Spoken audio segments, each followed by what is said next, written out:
کو 11 سال کا ایک شادی شدہ بس انہوں نے بولا کیوں ہے, انہوں نے کسی کو بتایا کیوں ہے؟ کس کو بتایا تھا اس نے؟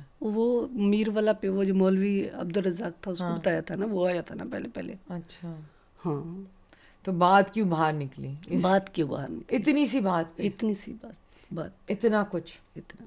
اور کتنے ابھی ہم ایف لوگ آئی آر دکھا دیں گے, کتنے لوگوں کے خلاف؟ 14 لوگوں کے خلاف. 14 اور 14 لوگوں نے آپ کو ریپ کیا؟ نہیں پھر وہ دیکھا انہوں نے کھڑے ہو کے؟ 4 تھے, 2 پنجایتی تھے, ایک فیض مستوئی. وہ کھڑے ہو کے دیکھتے ہیں کہ بھئی یہ مطلب ہو سکتا ہے کوئی ڈر کے مارے بھی نہ آ رہا ہو, یہ بھی ہو سکتا ہے, ضروری نہیں ہے وہ سارے جو ہے نا.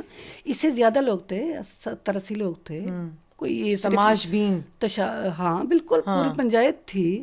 یہ تو نہیں ہے کوئی ایک آدھا بندہ تھا. مجھے تو یہ سمجھ ہی نہیں آتی کہ پورے گاؤں کو پتہ ہے, پورے گاؤں کو اور ایک جج مانتا ہے, اور دیکھ بھی رہے ہیں, اور سارے وٹنسز ہیں سب کے سامنے. پورا گاؤں کا گاؤں جانتا ہے. یہ نہیں ہے ایک بندہ جانتا ہے یا یہی 14 لوگ تھے یہی جانتے ہیں, نہیں, پورا گاؤں. یعنی کہ ایکچولی سارے وٹنسز ہیں, اور سارے میرے خیال میں صرف وٹنس نہیں ہوتا, جو بیٹھ کے کھڑے ہو کے دیکھ بھی رہا ہوتا ہے اور برداشت بھی کر رہا ہوتا ہے. لیکن ان کے پاس اسلحہ تھا. اچھا, تو بیسکلی ان کے پاس گنز تھیں, تو انہوں نے وہ ڈر جو ہے قائم کیا ہوتا ہے. لوگوں نے اپنی زندگی بچانے کی کوشش کی. کوئی بندہ نہیں تھا ہمدرد جو آیا آگے. ماں باپ نے چلو انہوں نے تو ریئلائز کر لیا, اور بعد میں نہیں, ایک باپ تھا جو چیخ رہا تھا, چلا رہا تھا, بار بار منتیں کر رہا تھا. اللہ, پیاری بھی تو تھی ان کی, اتنی پیاری. اور بھائی تو آیا نہیں تھا نا. کیوں, وہ کہاں تھا؟ وہ تو کہیں دور جا کے بیٹھ بھاگ گیا تھا. گاؤں میں ہی تھا وہ؟ ہاں گاؤں میں تھا. جو چھوٹا ہے؟ نہیں, چھوٹا تو تھانے میں تھا. اس کو تھانے میں ڈال دیا؟ اس کو تو تھانے میں ڈلوا دیا. اس کے ساتھ ریپ ہوا, اس کو ہی تھانہ, اس کے اوپر FIR کروا کے تھانے میں ڈلوا دیا. اور وہ بچہ تھا. ہاں, اس کو تو چائلڈ ریپ کہتے ہیں. پولیس والے لے گئے تھے اس کو. اللہ. تو اچھا, تو اب پھر پولیس کہاں تھی ان سب معاملات؟ پولیس تو بس وہ بچے کو لے کے چلی گئی, دوبارہ پلٹ کے پوچھے ہی نہیں. تو جو FIR اور اس کو جب یہ سارا کچھ ہو گیا, اس کے بعد بھی میں آپ کو بتاؤں, وہی فیض مستوئی فون کر رہا ہے اس لڑکے کو چھوڑ دو. پھر بھی انہوں نے 12,000 لے کر پولیس والوں نے چھوڑا. نہیں کہ رشوت نہیں ملے گی, پیسے کے بغیر. 12,000 اسی وقت ہمارے گھر پہ نہیں تھا.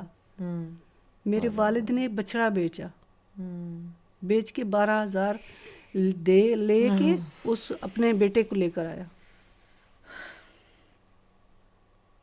اچھا, اب FIR کٹوا لی آپ نے, وہ کیسے کٹوائی؟ FIR تو پوری رات انہوں نے تنگ کیا ہوگا. تنگ کیا, ایسے کھڑائے رکھا, لیکن کھڑنے میں میرے پاس ہمت نہیں تھی. بیکاز آپ ابھی ویک ہوں گی نا, انسان. تو اتنے دنوں سے میں نے نہ کچھ کھایا نہ پیا, نہ ایسے غصہ, اور بالکل غصہ نہیں, آپ کے فزیکلی آپ کے ساتھ جو چیز ہوتی ہے. اچھا, اس میں وہ جو SHO تھا نا, وہ ایسے سامنے بیٹھا تھا اور کافی ساری چیئریں پڑی ہوئی تھی, کچھ مرد بیٹھے ہوئے تھے, مگر آفر بھی, لیکن اس نے ایسے لائن میں کھڑائے جیسے مجرم کھڑتے ہیں. اور پوری رات ایک FIR لکھ کے آئے, نہیں یہ نہیں, ایسے نہیں, ایسے نہیں, ایسے نہیں, ایسے. پوری رات ایسا ہی ہوتا رہا. جب صبح کے 4 بجے تو آہستہ آہستہ, کیونکہ پہلے تو میرے بھائی کی دھمکیاں آتی رہی, بڑے میرے والد کو, کیونکہ میرا والد میرے ساتھ تھا نا. تو آخری اس کی دھمکی آئی, جو میں زیادہ تفصیل میں نہیں جانا چاہتی, بہت لمبا ہو جائے گا, تو شاید یہ ختم نہیں ہوگی یہ کہانی, میں سمجھتی ہوں. ٹھیک ہے. تو آخری جب میرے بڑے بھائی نے دھمکی بھیجی میرے والد کو, یہ نہیں آتی تو نہ, یہ نہیں آئے گی تو میں خودکشی کر لوں گا. تو میرے والد نے آپ کے مجھے سریکی میں کہتا ہے, بیٹا سریکی میں مطلب ابا, بیٹا آپ دیکھ لیں, تیرا بھائی کا یہ پیغام آیا ہے تھانے کے اوپر. یہ جو خودکشی والی دھمکی ہے, یہ بھی ایک کچھ قسم کا بلیک میل نہیں, بلیک میل ہی ہے. اچھا, میں نے اپنے والد کو جواب دیا, میں نے کہا آپ اپنے بیٹے کو بچانا چاہتے ہیں نا, آپ چلے جائیں.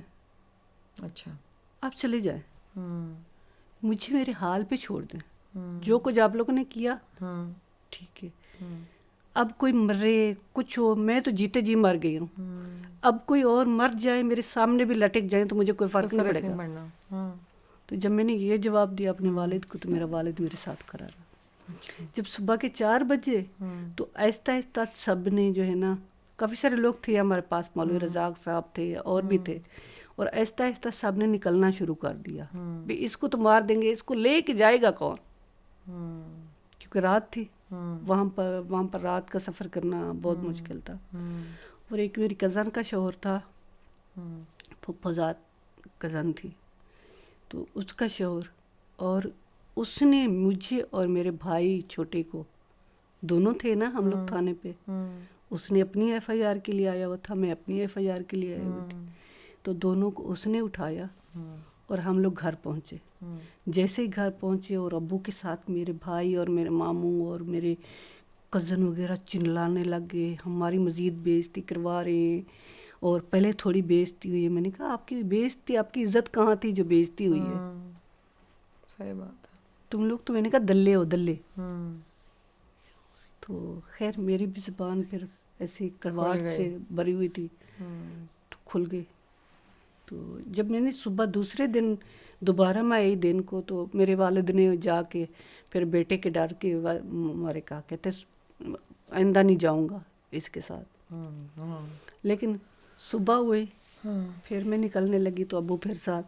پھر تو اس وقت رات کے 4 بجے واپس آئے تو اس وقت ایف آئی آر نہیں بنی تھی؟ مطلب ایف آئی آر لکھ تو لی تھی لیکن وہ اپنی مرضی کی لکھنا چاہتے تھے.